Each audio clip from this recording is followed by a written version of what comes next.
जब हिमालय की गोद में बसा कुमाऊं मंडल अन्याय, भय और असहाय पुकारों से भरने लगा, तब कुमाऊं के सभी लोगों ने भगवान शिव से रक्षा की प्रार्थना की। तब भगवान की कृपा से कहते हैं 22 भाई एड़ियों का नेपाल भूमि में जन्म हुआ। वह 22 भाई एड़ी बहुत दयालु करुणामय थे। जय जय एड़ी देव दयाला, कुमाऊं मंडल के प्रतिपाला। वे केवल देव नहीं थे, वे हर उस माँ की आशा थे जो अपने बच्चों की रक्षा करती थी, हर उस बेटी की ढाल थे जो न्याय की प्रतीक्षा में थी। कुमाऊं की घाटियों, वन और गांव आज भी इस बात के साक्षी हैं कि जब जब संकट आता है, एड़ी देवता अदृश्य रूप से अपने भक्तों के साथ खड़े मिलते हैं। पर यह देव अवतार साधारण नहीं था, उनका जन्म भी एक दिव्य संकेत लेकर आया। नेपाल देश में जन्म तुम्हारा 22 भ्राता राज दुलारा। नेपाल की पावन भूमि पर एक राजकुल में जन्मे वह बालक, जिसकी आंखों में तेज था और मुख पर करुणा 22 भाइयों की सबसे अलग पहचान थी। बल्कि भविष्य का रक्षक बाल रूप में ही उसके चारों ओर दिव्यता थी, मानो स्वयं धर्म मानव रूप धारण कर आया हो और वही बालक आगे चलकर कुमाऊं मंडल के प्रतिपाल बने और न्याय का देव, भक्तों का सहारा बना।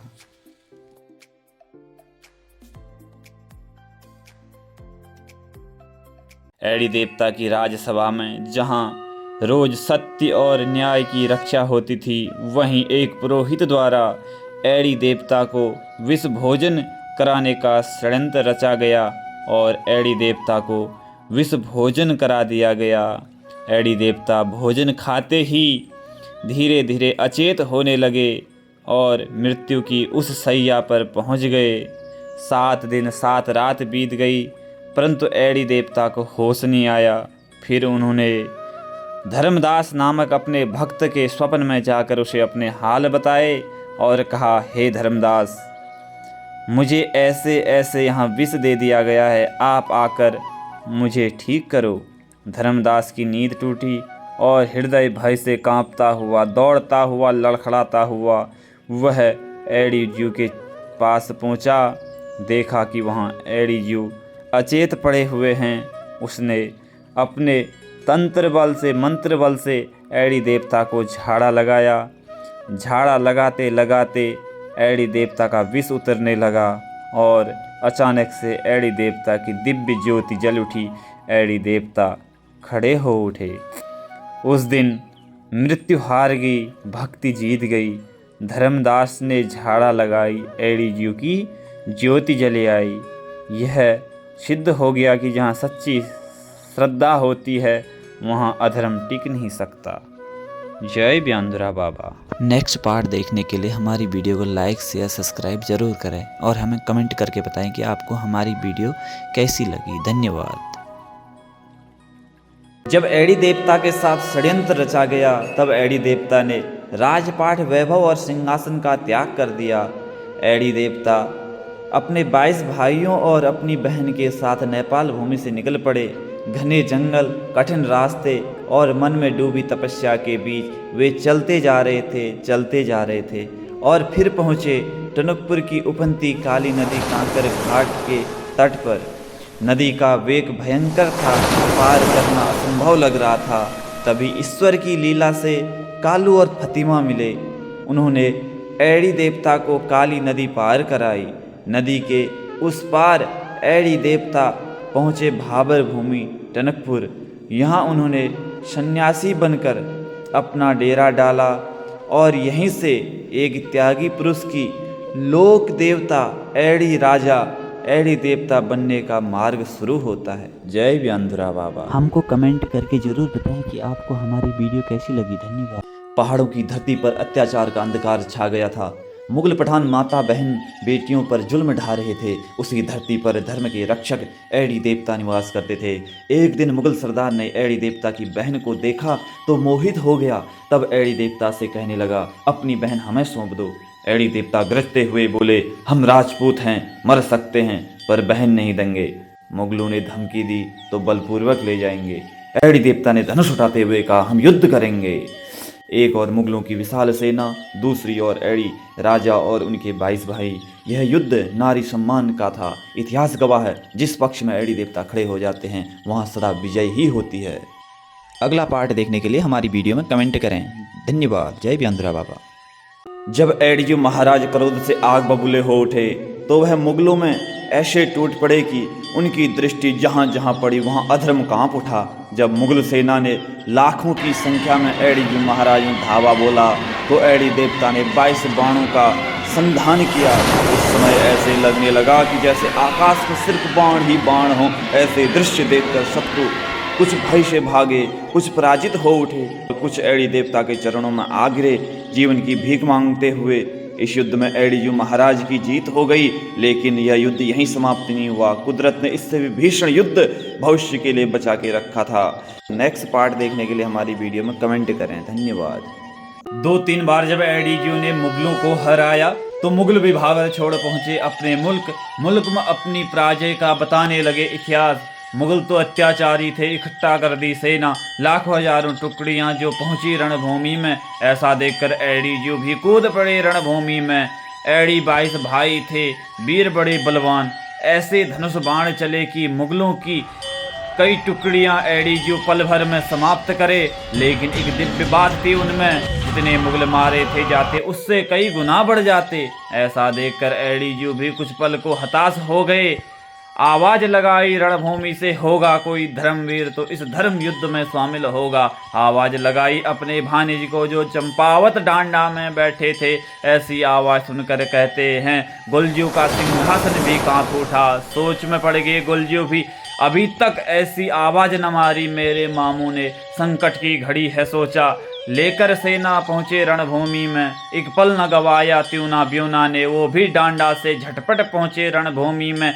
महाकाली भी स्वयं प्रकट हो गई उस धरा भूमि में, क्योंकि धर्म का भाई एडी माना था उन्होंने। रक्षा हेतु आई रणभूमि में। कुपित हो गए एडीजू, फिर रौद्र रूप उन्होंने दिखाया। 22 बाणों का संधान किया, फिर चारों तरफ हाहाकार मची। जहां भी देखे तीर ही तीर, ये धर्म बचाने खातिर चले। ऐसे दृश्य देखकर मुगल भी थर्रा उठे, कहने लगे कि नर नारायण कौन है एडी, ऐसे कैसे तीर चले। त्यूना ब्यूना गुलजू का जब मुगलों ने रण देखा, थर्रा उठी मुगल सेना, अब बचाने का मार्ग नहीं। माँ काली ने देखा तो रक्त भूमि में ना गिरने दिया। जितने मुगल मारे जाते सबका रक्त चट कर जाती। सारी रणभूमि में देखा लाखों की हैं लाश पड़ी। जितने मुगल सैनिक बचे थे वो अब भाग खड़े अपने मुल्क पहुँचे। कहने लगे कि दोबारा ना जाना, कुमाऊं मंडल है बड़ा बलवान। सब देवों के सहयोग से जब एडीजू ये युद्ध जीत गए, भाबर भूमि गूंज उठी, एडीजू की जय जयकार हो गई। भाबर भूमि वाले सब एडीजू के चरणों में नतमस्तक हो गए।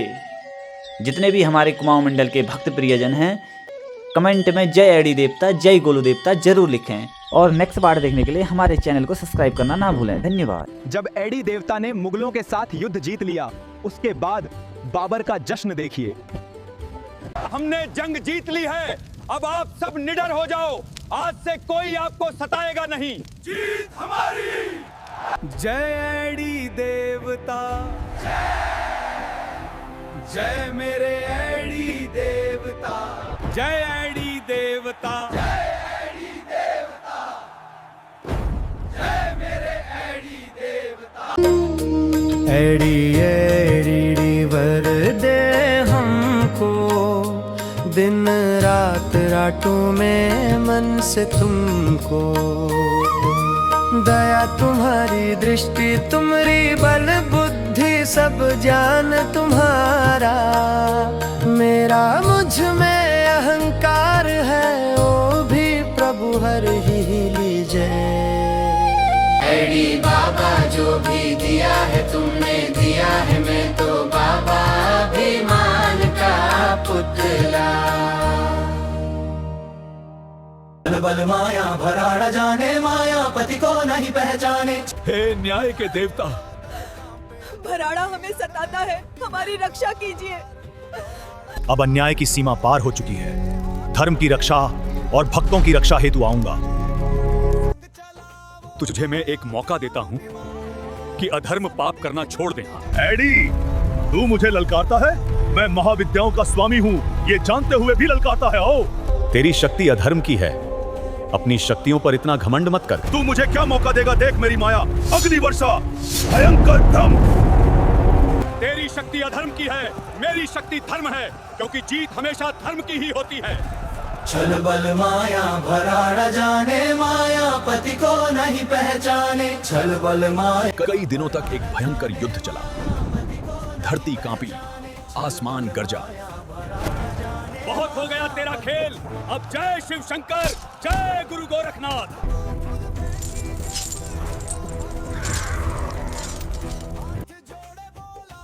हे एडी, मैं अपनी पराजय मानता हूं, युद्ध विराम करो। जैसा तू कहेगा वैसा ही करूंगा। हे देव, मेरी शक्ति अहंकार में अंधी हो गई, मुझे क्षमा करें। जो पश्चाताप करता है उसे धर्म का मार्ग मिलता है। जय एडी देवता। और नेक्स्ट पार्ट देखने के लिए हमारे चैनल को सब्सक्राइब करना ना भूलें। धन्यवाद। जब एडी देवता ने शिव शंकर भगवान की 18 साल की तपस्या की, तब कहते हैं उनके पूरे शरीर में दीमक लग गई थी, और उसी बीच में 12 वर्षों की खड़ी तपस्या एक पैर में की और 6 वर्षों की उल्टी तपस्या सिर के बल की। जब उन्हें 12 वर्ष की तपस्या एक पैर में की, तब उनके पैर में दीमक लगने के कारण एक पैर खराब हो गया था। तब उसी दिन से देखा जाता है कि जहाँ भी देव अवतार होता है, एडी देवता अवतरित लेते हैं किसी भी नर में, तो वह देवता एक पैर पर ही नाचते चलते दिखाई देते हैं। यही कारण है कि दीमक लगने के कारण एडी देवता का एक पैर खराब हो गया था। ऐसे ही शानदार वीडियो देखने के लिए हमारे YouTube चैनल को सब्सक्राइब करना ना भूलें। धन्यवाद।